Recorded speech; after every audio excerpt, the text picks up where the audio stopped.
This shirt is like just restrictive, and it bothers me because it's like, gotta keep your shirts down. This is a symbol of the patriarchy. It's like restricting my movement. It's like sit still and be correct.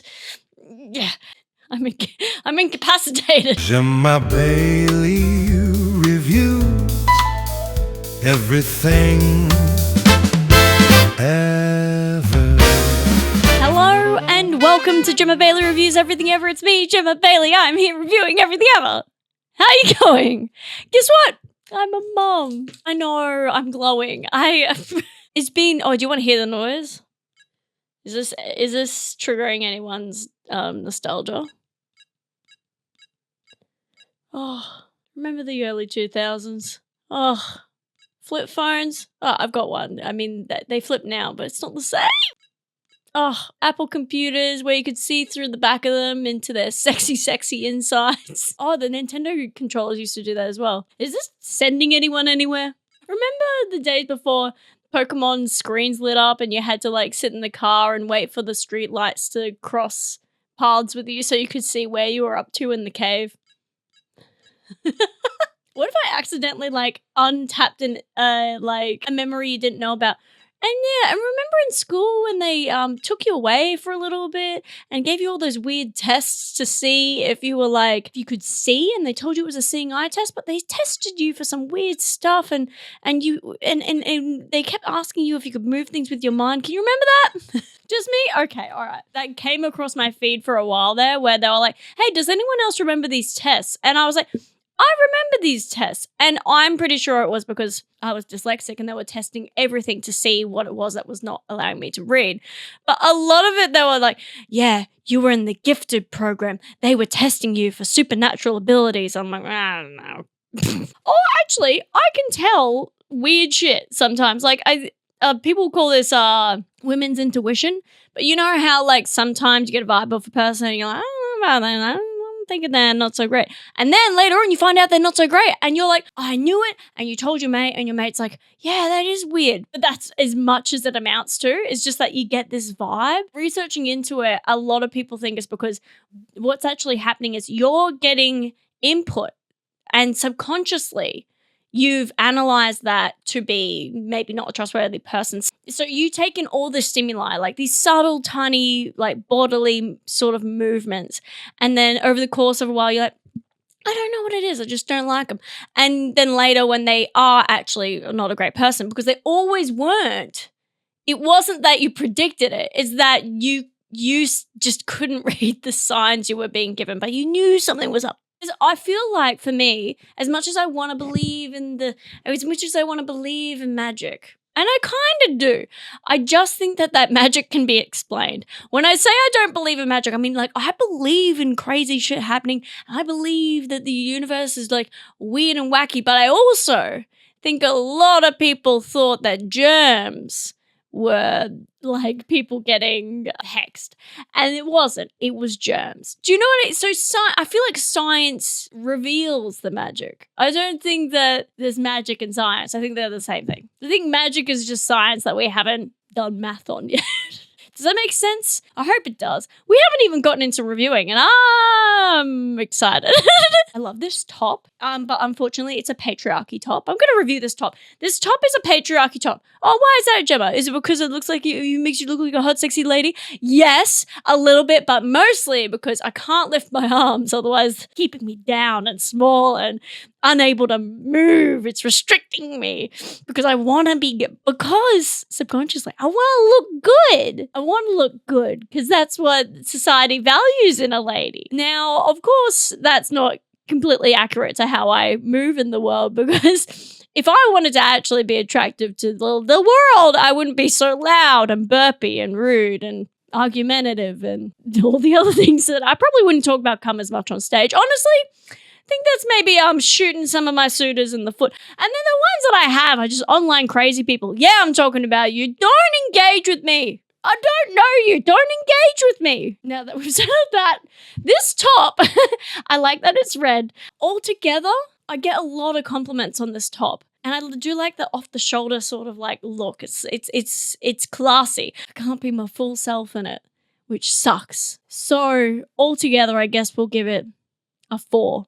I know it seemed like I was gonna go lower, but like it really is a nice top. And some of the like, look, sometimes I'm not going out to move. like I'm the sort of person who's like, hey, I know that these shoes hurt, but they look good, and I've made that commitment, and that's on me. What am I trying to say here today? I'm trying to say stand by your choices, and that's what really makes you attractive. I have an email, and this one relates to my baby. So I have an email, CJ.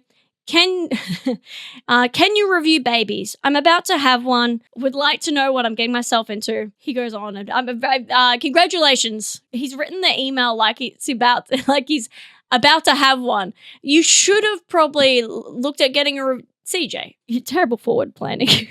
You're not off to a great start as a father. How aggressive. You're going to be a bad dad. To be like, can you review babies? I'm about to have one. I hope it's good. Oh, fuck. Dude, you're not going to like this. You should be warned. Okay, here we go. So, as a mum, starting things saying as a mum is just so funny. I don't know. You know what's weird?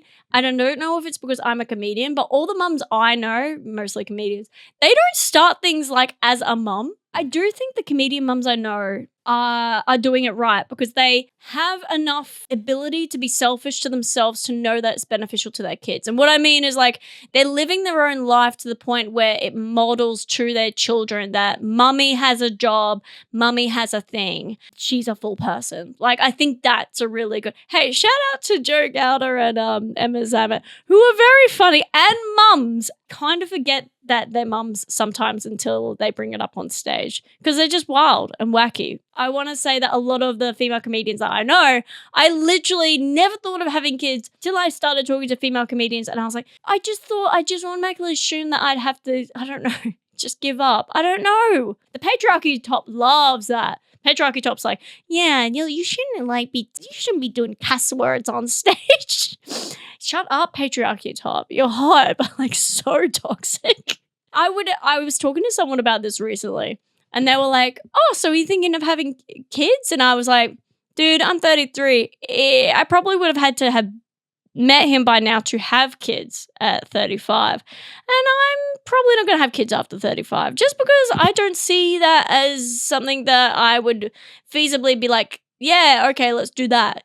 It hasn't lined up, and I'm not worried about it, but it is occupying a part of my mind until I get to 35. It's like in the background just going, hey, about babies maybe, and I'm sitting there going, babies are cute, and every single time I see a baby I do go into a weird like state. I cried the last time I saw a baby. That's a weird time.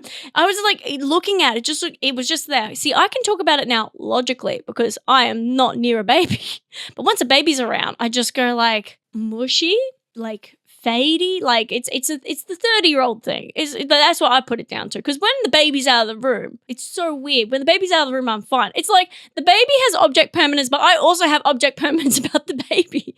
So once it's gone, I'm like, I don't know what that guy was about. I'm like, I don't know what he was doing over there. That's a sus dude. And he comes in and I'm like, but you're so small. And then he goes out and I'm like, what a dickhead. What a little shit. He's just screaming the whole time. And then he comes in. I'm like, oh, what's wrong?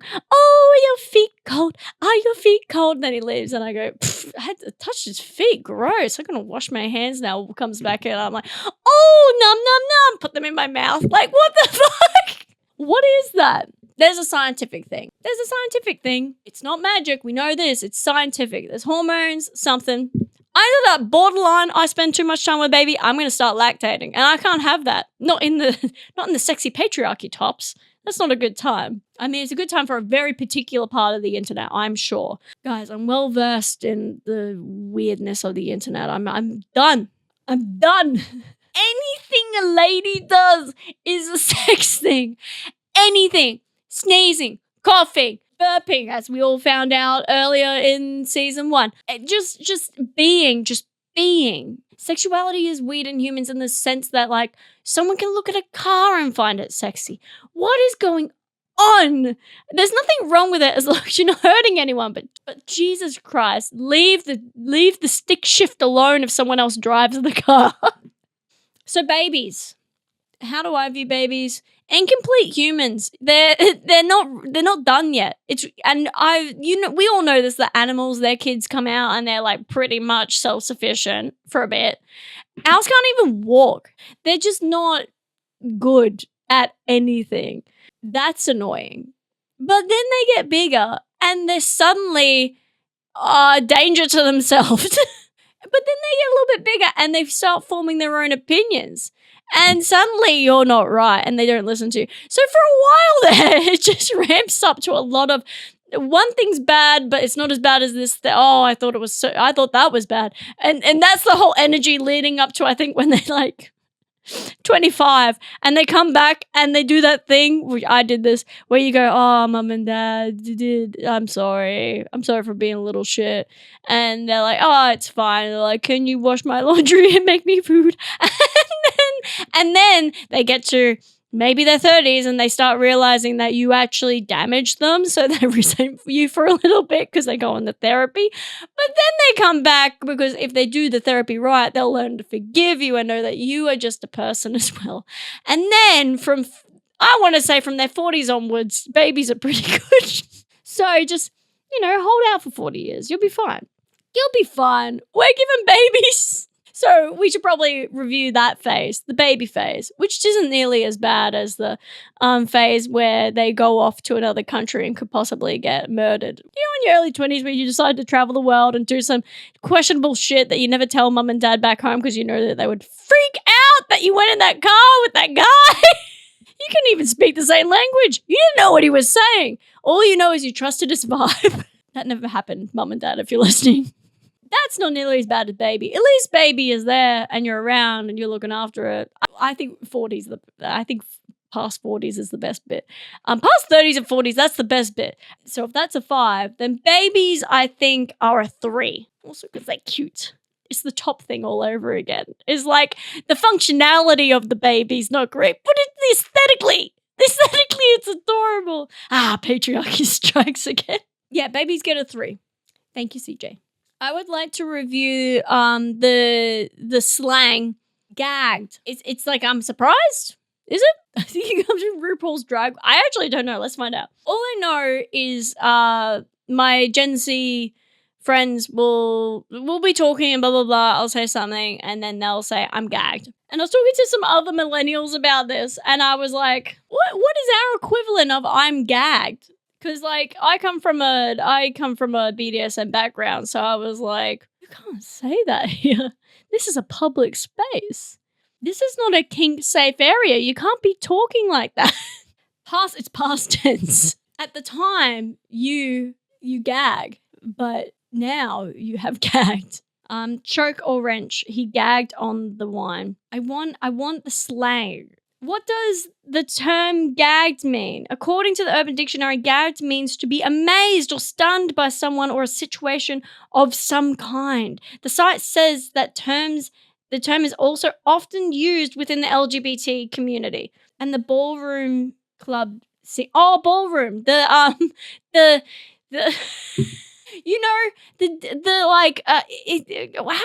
do you explain it? It's like the one that I saw had competitions within it, like it was a pageant almost, like they had a face competition and voguing competition. Ballroom culture is a vibrant underground LGBTQ plus subculture that originated in the 1970s. Fuck, that's old. New York City amongst Black and Latina communities as a safe space for expression, existence, and chosen family. Features competitive balls where participants walk. Categories include fashion, attitude, dance, like voguing, often belonging to houses that provide support, mentorship, and community structure. I assumed it was RuPaul's Drag Race because a lot of I thought it was internet slang and I just assumed it came from clips from that show. I just feel like ballroom's so culture heavy. Like it's so community based. Drag is more kind of like performance. Like stand up and drag is kind of like you have a performance. You have a need to express and do a thing. And community is a secondary. But I feel like ballroom was made by the community. So the community came together and they supported each other with found family, and this eventuated out of that, the need for it. Density, it's meaningful. I'm talking about this from someone who is so loosely connected to the bisexual is nothing. We pretend that bisexuals don't exist, but do we? But do we? We're doing the bare minimum inside the LGBT community. We're doing, like, you know when people are moving house? If the LGBT community is moving houses, I want to say that just gay people are moving the couch. You know, they've got one side each. So gay people are moving the couch. Transgender people are doing like they're grabbing all the knives out of the like drawers and they're like moving it into boxes so that like maybe non-binary people can then get those boxes and shuttle them back and forth between the vehicles. And what are the buys doing? We order pizza at the end and go, hey, here, everyone have a slice. We still did something and people really like the pizza, but like we're so loosely affiliated to that process. What are the straights doing? They're at the other house. They're the new housemates. They're happy that you're moving in. They're like, we support this. They're just at the other house. You're moving into their house. They're paying rent. They're happy to have you there. So that's pretty nice. Anyway, what are we talking about? Oh, we're gagged. Just contextually, I think when I say I'm gagged, I should say something happens and I go, whoa, oh my God, I am non-sexually gagged by that. Like, mine's so much longer because I just want everyone to understand that I'm not enjoying this surprise. Or if I'm enjoying the surprise, I'm enjoying it for the right reasons. Or I just say non-homo, no homo at the end. Oh my God, I am unsexily gagged. That's what I should say.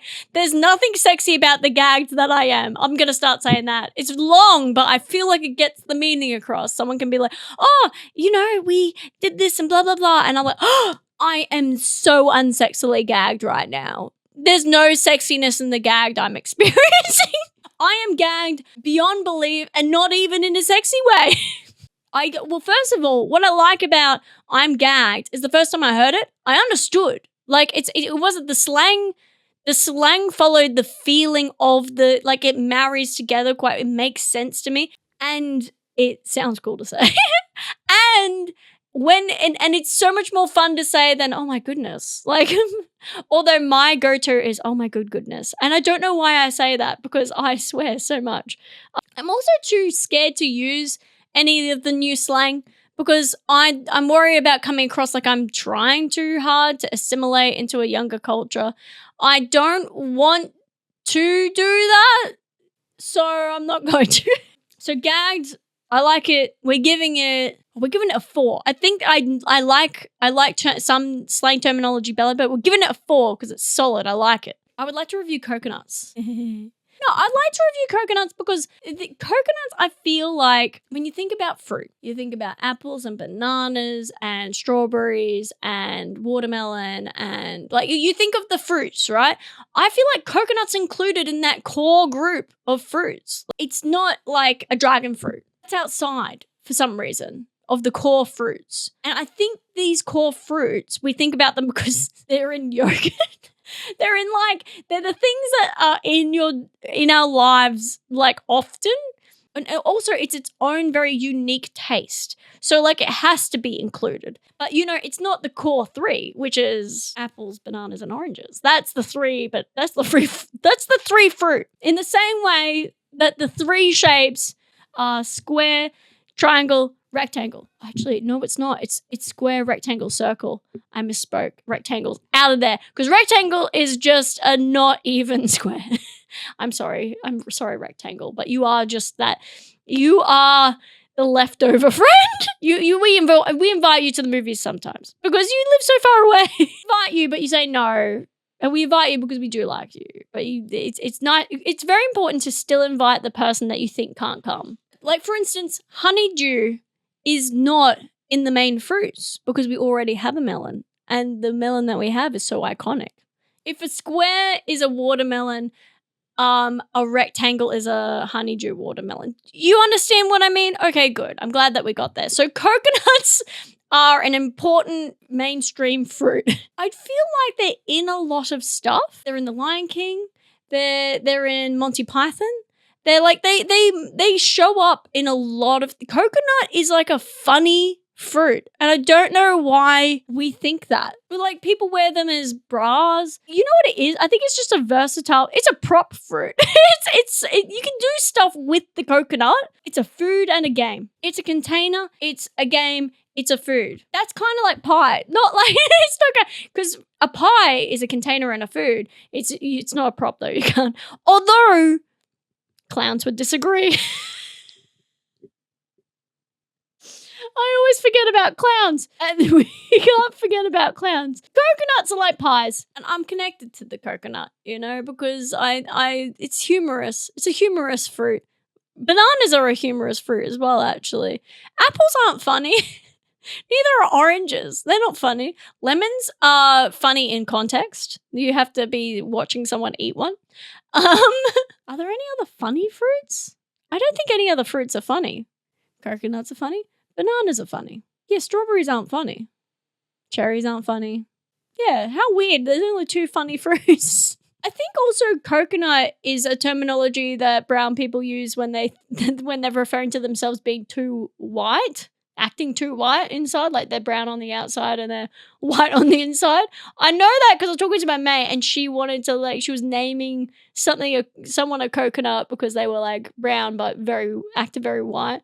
A coconut is a derogatory term used to describe a person of color who is perceived as having assimilated into a white culture, acting white on the inside while being brown on the outside. It implies a betrayal of their race and cultural identity. When? This is loaded. I thought you were just being funny.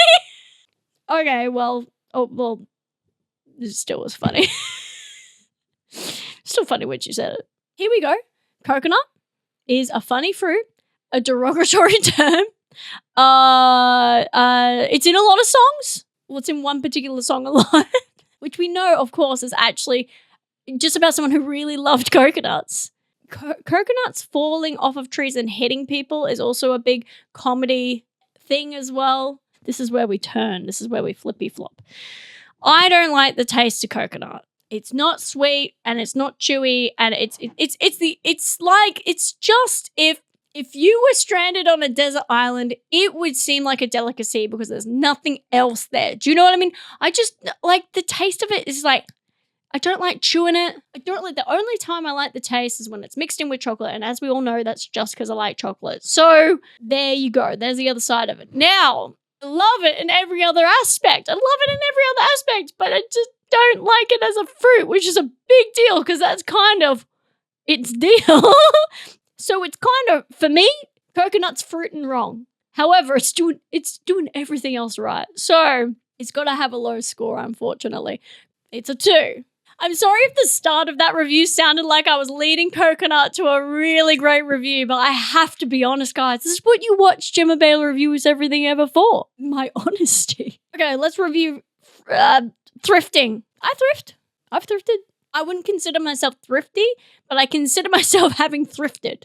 Because in the same way that you can have anxiety and not be anxious, weirdly enough, people who thrift also anxious. I don't know why they're connected, but anxious people, maybe it's the inner prepper in them that's like thinking, I gotta be thrifty so that I can survive whatever the hell is attacking me, but nothing's attacking them. I think a lot of doomsday preppers just have like a low level anxiety that they're not medicated for.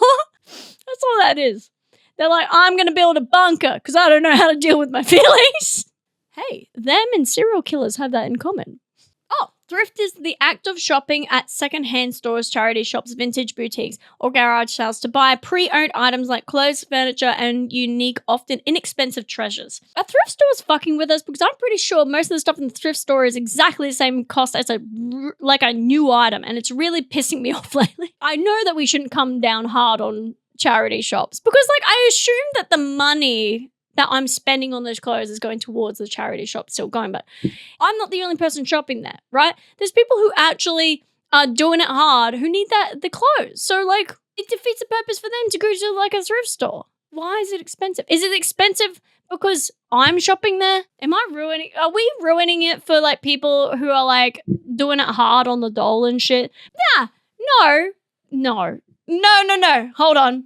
We're not blaming the consumer for consumerism. Charity shops still, even though they can make a profit from this, they're doing all the work and they have to pay for their. Wait, do the people at the shops do it for free? It can't be as expensive. It should be at least half. You know, isn't that the whole point? The clothes are free. The item has been given for free. Oh man, I don't have the degree for this. Am I missing something? Because I do feel like back in the day, charity shop clothes were cheap. I bought a dress at a charity shop for like $150, and I don't think that should be possible. I don't know, guys. I don't know about this. Thrift stores are more expensive due to high demand, the rise of resellers, and increased operating costs, rent, wages. Okay, that makes sense. Popularity has turned thrifting into a trendy, competitive market, leading stores to adopt boutique pricing. So I guess it also depends on the store that you're going to. If you're going to like a boutique thrift store where you're looking for items that are like interesting items, it should be more expensive because you're looking for that makes sense to me. But they should be separate from like the op shops and shit like that. Although I imagine that people from those stores are going in and combing those actual charity shops for. Oh, how do I feel about that? Well, that's their job. Okay. And they're buying from the op shops. So it's still charity. Oh, it feels kind of weird, doesn't it? It feels a little bit vulture-y. It feels because they're putting in the hours to comb through the stores. That's a job, even if it is a charity shop. It's not the charity shop's fault they don't know the price of the garment if it's an expensive garment. But also, a charity shop shouldn't be reselling an expensive garment at the I don't know. Am I okay with this? I feel like this is an ecosystem thing, kind of like a gazelle being eaten by a lion. Like, I just think I need to be okay with it because this is how it works. But there is something icky in my stomach about it. I'm just trying to think of how I feel about that sort of shit because I ultimately don't think, in the grand scheme of things, clothes are that important, I say in my patriarchy top. It's a tricky one. I've gotten the topic of thrifting was not meant to be this deep and painful. Thrifting as a core concept is not bad. You're going to buy secondhand clothes, trying to get them at an affordable price, trying to find a treasure.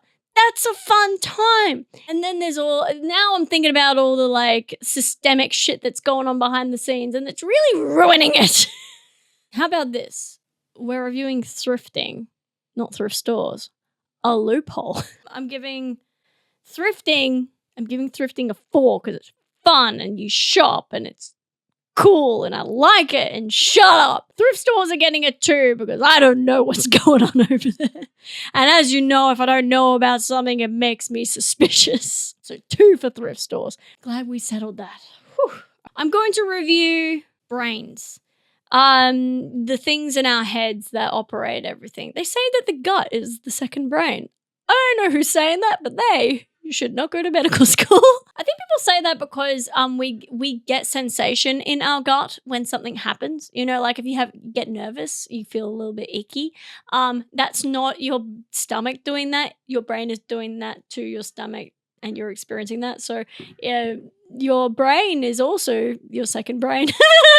The thing that's running everything. I always think of it as like a little computer in my head that like it's like a big motherboard that operates the hardware, right? So I have no doubt that eventually AI will be able to walk around and move and do shit like that, because this is just a little computer to me, right? It's a biological computer. There are neural pathways in there that you can actually, it has been proven scientifically that you can change habits. Oh, this is just coming from that habit book, but you can change habits because you just make neural pathways and you solidify them by doing that over and over again, and you can rewire your brain. It's crazy. Much like a phone.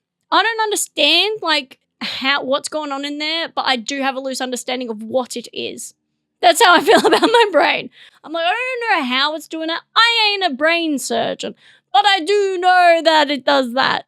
And the way I speak, I understand. Sounds like I don't have one sometimes, but I do.